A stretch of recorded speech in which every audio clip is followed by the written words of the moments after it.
Good morning friends. GST platform के YouTube channel में आप सभी का स्वागत है। जी हाँ फ्रेंड्स, फॉर्म 26 एएस उसके अंदर जो जीएसटीआर 3B का डेटा रिफ्लेक्ट हो रहा है, इसमें काफी लोगों को कंफ्यूजन ये आ रहा है कि इसका जो टर्नओवर है वो आपके जीएसटीआर 3B से मैच नहीं हो रहा है। इसके क्या रीजंस हैं और इसको कैसे हम लोग मैच करवा सकते हैं, आज की वीडियो में मैं आपके साथ इस मिसमैच के बारे में डिस्कशन करने वाला हूं। डिस्कशन स्टार्ट करने से पहले आपके लिए एक जरूरी इंफॉर्मेशन ये है कि 29 नवंबर 2020 यानी कि कमिंग संडे को ऑनलाइन ट्रेनिंग सेशन ऑर्गेनाइज किया गया है new 3B and new GSTR 1 filing along with IFF and QRMP scheme. अगर आपने अभी तक रजिस्ट्रेशन नहीं कराया है तो नंबर्स आपको स्क्रीन पे दिए गए हैं, इन नंबर्स पे कॉल करके आप रजिस्ट्रेशन करा सकते हैं। 11 बजे से 2 बजे तक यह सेशन चलने वाला है।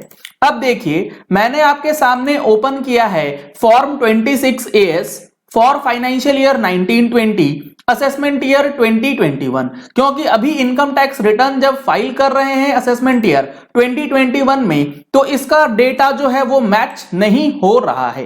अब आप यहां पर देख पा रहे होंगे details of turnover as per GSTR 3B।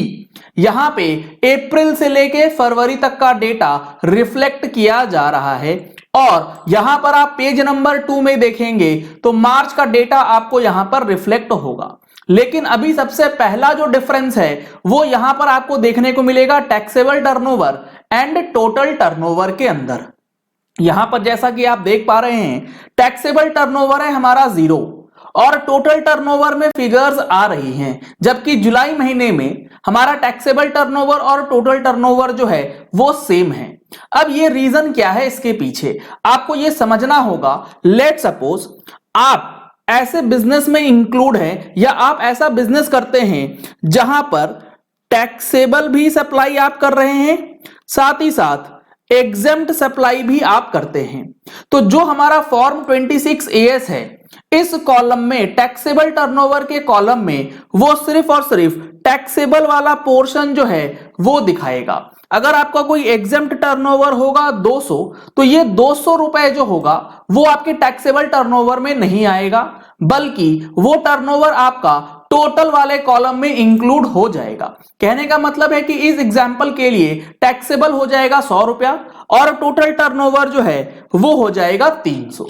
तो पहला डिफरेंस टैक्सेबल और टोटल टर्नओवर का ये निकल के आएगा।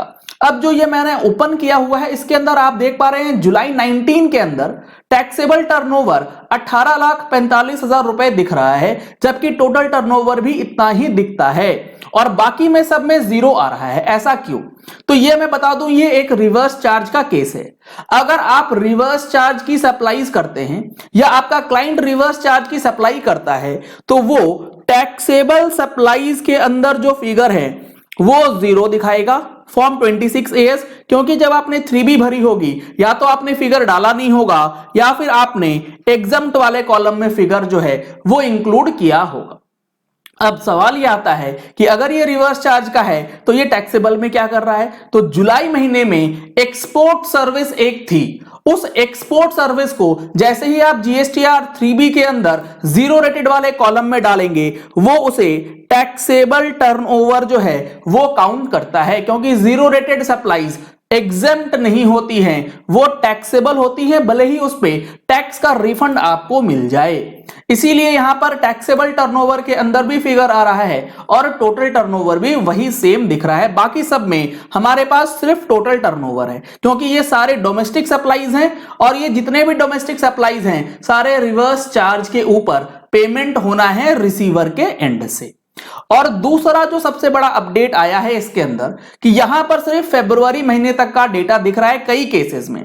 तो यहां पे लोग क्या कंफ्यूज कर रहे हैं, जब वो अपनी अप्रैल से लेके मार्च तक की टोटल टर्नओवर को ऐड कर रहे हैं और उस फिगर को फॉर्म 26 एएस से जब रिकंसाइल करते हैं तो मार्च महीने में जितना भी टर्नओवर दिखाया गया है उतने अमाउंट का डिफरेंस जो है वो आ रहा है। अगर आपके सामने ऐसी कोई सिचुएशन आती है जहां पे फरवरी के बाद मार्च का डेटा रिफ्लेक्ट नहीं हो रहा है, तो इस डेटा को मैच करने के लिए आपको मार्च महीने में जो टर्नओवर है वो इस पर्टिकुलर अमाउंट के अंदर ऐड करना होगा, तभी वो फिगर्स जो है वो आपकी मैच होंगी, उसमें कोई दिक्कत नहीं आएगी।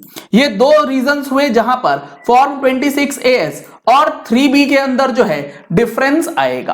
अब यहां पर जो तीसरा डिफरेंस है वो आ रहा है कि पीएल अकाउंट के अंदर जो हमने रेवेन्यू दिखा रखा है, यानी कि सेल्स हो गुड्स का या फिर सप्लाई ऑफ सर्विसेज हो, दोनों को जब ऐड करते हैं ये फिगर आपके जीएसटीआर 3B से मैच नहीं हो रही है और कॉन्सिक्वेंटली फॉर्म 26AS से भी वो डेटा मैच नहीं हो रहा है, क्योंकि जो 3B में आपने दिखाया है वही फिगर आपके पास यहां फॉर्म 26AS में दिखता है।